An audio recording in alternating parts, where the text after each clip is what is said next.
धरती पर कब्जे की जंग में दुनिया में आज तक युद्ध हो रहे हैं। पानी पर लड़ाई आप ईरान युद्ध के दौरान देख ही रहे होंगे, जब समुद्री रास्ते स्ट्रेट ऑफ होर्मुज पर चक्का जाम की वजह से पूरी दुनिया में ऊर्जा का संकट खड़ा हो गया है।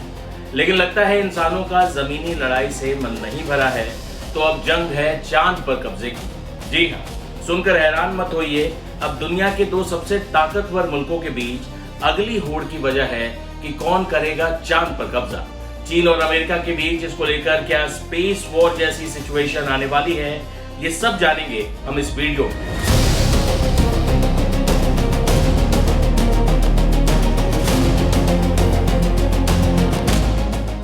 नमस्कार, मैं हूं आदर्श, आप देख रहे हैं टाइम्स नाउ नवभारत डिजिटल। वैसे तो चांद पर शायरों ने शायरी कही है, कवियों ने कविताएं लिखी हैं, लेकिन अब चांद पर कब्जे की होड़ शुरू हो गई। एक अमेरिकी सांसद ने ऐसा विधेयक पेश किया है जिसमें नासा को 2030 तक चंद्रमा पर स्थायी ठिकाने के प्रारंभिक ढांचे स्थापित करने का निर्देश दिया गया है। उनका कहना है कि यह कदम अंतरिक्ष में चीन से बढ़ती प्रतिस्पर्धा के बीच अमेरिका की नेतृत्व भूमिका बनाए रखने के लिए महत्वपूर्ण है। कीथ शेल्फ नाम है इनका। इन्होंने नासा को 2030 तक चंद्रमा पर स्थायी ठिकाने की स्थापना के लिए पूरा जो विधेयक पेश किया है वो आर्टेमिस 2 मिशन के प्रक्षेपण के एक दिन बाद ही सामने आया।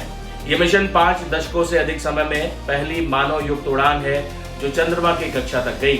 यानी नील आर्मस्ट्रॉन्ग को चंद्रमा पर भेजने के बाद अमेरिका एक बार फिर चांद के पास इंसानों का मिशन लॉन्च कर चुका है, जो चांद की सतह पर उतरेंगे तो नहीं, लेकिन उसकी चक्कर काट कर और वहां से रिसर्च करके लौटेंगे जरूर। ये मिशन लॉन्च हो गया है, लेकिन इससे पहले इस विधेयक की बात कर लेते हैं जो नासा को निर्देशित करता है कि कैसे वो चांद पर अमेरिका की प्रभावी उपस्थिति को सुनिश्चित करे।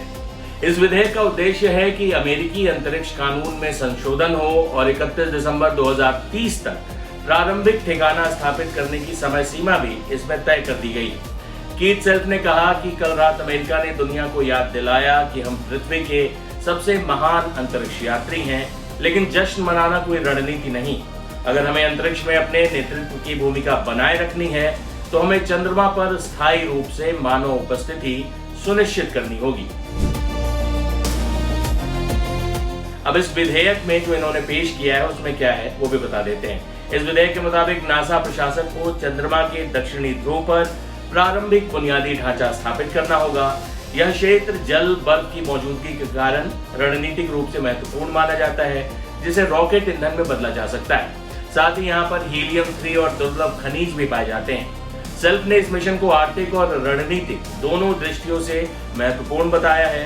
उन्होंने कहा कि चंद्रमा केवल एक जगह नहीं है, बल्कि एक नए औद्योगिक युग की नींव है। यहाँ के संसाधन अंतरिक्ष निर्माण, खनन और निर्माण कार्यों की अगली पीढ़ी को आगे बढ़ाएंगे। उन्होंने कहा कि अमेरिकी कंपनियां पहले से इस दिशा में तकनीक विकसित कर रही हैं, लेकिन उन्हें सरकार के निरंतर समर्थन और चंद्रमा पर स्थायी उपस्थिति की जरूरत है। ये विधेयक ऐसे समय में आया है जब चाइना नेशनल स्पेस एडमिनिस्ट्रेशन ने भी दशक के अंत तक चंद्रमा के इसी क्षेत्र में एक अनुसंधान स्टेशन, रिसर्च स्टेशन स्थापित करने की योजना बनाई। अब इसमें ही ये होड़ है कि आखिर ये काम पहले कौन करेगा। सेल्फ ने कहा भी कि चीन की कम्युनिस्ट पार्टी अंतरिक्ष में हमारी साझेदार नहीं बल्कि प्रतिस्पर्धी है और वो जीतने के इरादे से आगे बढ़ रही। चंद्रमा के संसाधनों पर अंतर्राष्ट्रीय कानून अभी स्पष्ट नहीं है। जो देश पहले वहां स्थायी उपस्थिति स्थापित करेगा वही नियम तय करेगा। तो अब अमेरिका और चीन के बीच अंतरिक्ष में होड़ शुरू हो गई है। जो विधेयक पेश करने वाले सांसद हैं सेल्फ, इन्होंने कहा है कि चीन की जो कम्युनिस्ट पार्टी है वो अंतरिक्ष में हमारा साझेदार नहीं बल्कि प्रतिस्पर्धी है और वो जीतने के इरादे से आगे बढ़ रही है। चंद्रमा के संसाधनों पर अंतर्राष्ट्रीय कानून अभी स्पष्ट नहीं है।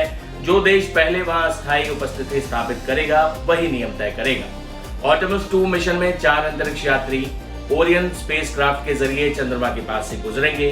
ये 1972 के बाद पहला मानव युक्त और इतने गहराई में अंतरिक्ष तक जाने वाला मिशन है। सेल्फ का मानना है कि स्थायी चंद्रमा पर ठिकाना अमेरिका के लिए आर्थिक लाभ भी लाएगा। उन्होंने कहा कि चंद्रमा पर ठिकाना बनने से अमेरिका में रोजगार, नवाचार और राष्ट्रीय गौरव को बढ़ावा मिलेगा। नेतृत्व करने का मौका खुला है और ये विधेयक सुनिश्चित करता है कि हम इसे गंवाए नहीं। बता दें कि ये प्रस्ताव नासा री ऑथराइजेशन एक्ट के हिस्से के रूप में पेश किया गया था, जिसे फरवरी में समिति की मंजूरी मिली थी और अब इसे एक अलग विधेयक के रूप में दोबारा पेश किया गया है। बता दें कि 50 से अधिक साल बाद नासा चंद्रमा को लेकर अपना मिशन शुरू कर चुका है। अमेरिका के बहुप्रतीक्षित अभियान की शुरुआत हो चुकी है। आर्टेमिस 2 मिशन के रॉकेट ने फ्लोरिडा के कैप कैनालवेल स्थित केनेडी स्पेस सेंटर से उड़ान भरी। 10 दिन के आर्टेमिस 2 मिशन में अंतरिक्ष यात्री चांद की सतह पर नहीं उतरेंगे, बल्कि इस योजना में चांद का चक्कर लगाते हुए पृथ्वी से उतनी दूर तक जाएंगे जहां आज तक कोई नहीं गया। इस मिशन में 3 अमेरिकी अंतरिक्ष यात्री Reed Wiseman, Christine Koch, Victor Glover और इसके अलावा कनाडाई अंतरिक्ष यात्री जेरेमी हेंसन भी शामिल। अंतरिक्ष में मौजूद हमारे सबसे नजदीकी पड़ोसी यानी चांद के चारों ओर उनकी ये यात्रा आगे चलकर चंद्रमा पर उतरने और आखिरकार वहां पर एक बेस बनाने का रास्ता तैयार करेगी। नासा के आर्टेमिस कार्यक्रम में कई सालों की मेहनत लगी है, हजारों लोग इससे जुड़े रहे हैं और अब तक इस पर करीब 93 अरब डॉलर खर्च हो चुके हैं। बता दें कि 60 और 70 के दशक में अमेरिका के अपोलो मिशन और सोवियत संघ के बीच अंतरिक्ष में वर्चस्व की एक लड़ाई चला करती थी। सोवियत संघ का विघटन हुआ और अब मुकाबले में अमेरिका के सामने है चीन। चीन अपने अंतरिक्ष कार्यक्रम को तेजी से आगे बढ़ा रहा है। वो चांद पर रोबोट और रोवर सफलतापूर्वक उतार चुका है और उसका कहना है कि 2030 तक इंसानों को भी वो चांद पर पहुंचा देगा। अमेरिका और चीन दोनों ही उन इलाकों तक पहुंच जाते हैं चांद के जहां संसाधन सबसे ज्यादा है, यानी चांद की सबसे कीमती जमीन पर कब्जा ये जमाना चाहते हैं। संयुक्त राष्ट्र की 1967 की आउटर स्पेस संधि कहती है कि कोई भी देश चांद का मालिक नहीं बन सकता है, लेकिन चांद पर जो कुछ पाया जाता है उसके मामले में चीजें स्पष्ट नहीं।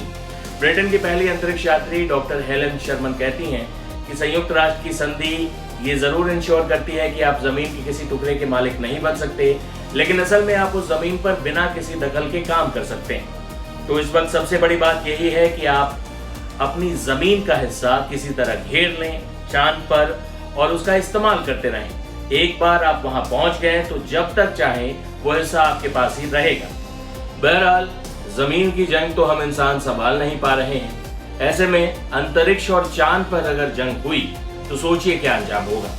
इन हालात पर एक शेर याद आता है कैफे आजमी का, जब वो कहते हैं कि इंसान की ख्वाहिशों की कोई इंतहा नहीं, 2 गज जमीन भी चाहिए 2 गज कफन के बाद। लेकिन अब इंसान की ख्वाहिशें 2 गज जमीन से कहीं आगे बढ़ गई हैं। वो चांद पर भी कब्जा चाहता है और आगे चलकर मंगल ग्रह को लेकर भी इस तरह के मिशन की योजना है। इस विषय पर आप क्या सोचते हैं, ये जानकारी आपको कैसी लगी, अपनी राय कमेंट बॉक्स में जरूर बताएं और देश दुनिया की सारी खबरों के लिए बने रहें टाइम्स नाउ भारत डिजिटल के साथ। शुक्रिया। जीरो हमने इन्वेंट किया, हमने बताया दुनिया को जहां योग है वहां रोग नहीं। सबसे पुरानी सभ्यता है हमारी। गुलामी से तो और देश भी लड़े भाई, पर आजादी के लिए अहिंसा का रास्ता बस हमारा था। अपने पसीने से जमीन सींचता किसान और घर में घुसकर मारने वाले जवान, बस इसी मिट्टी ने जने। इसके हाथ ने जब थामा जज्बा तो इतिहास रचे। कदम बढ़ाए तो चांद का वो हिस्सा चूमा भाई जहां कोई कभी नहीं पहुंचा। आज पूरी दुनिया में शान से लहरा रहा है तिरंगा और इसके पीछे है गर्व से भरी अनगिनत कहानियां जो लिखी जा चुकी हैं और लिखी जा रही हैं, जिन्हें मैं सुनाऊंगा राष्ट्रगर्व रोज शाम 6:25 पर।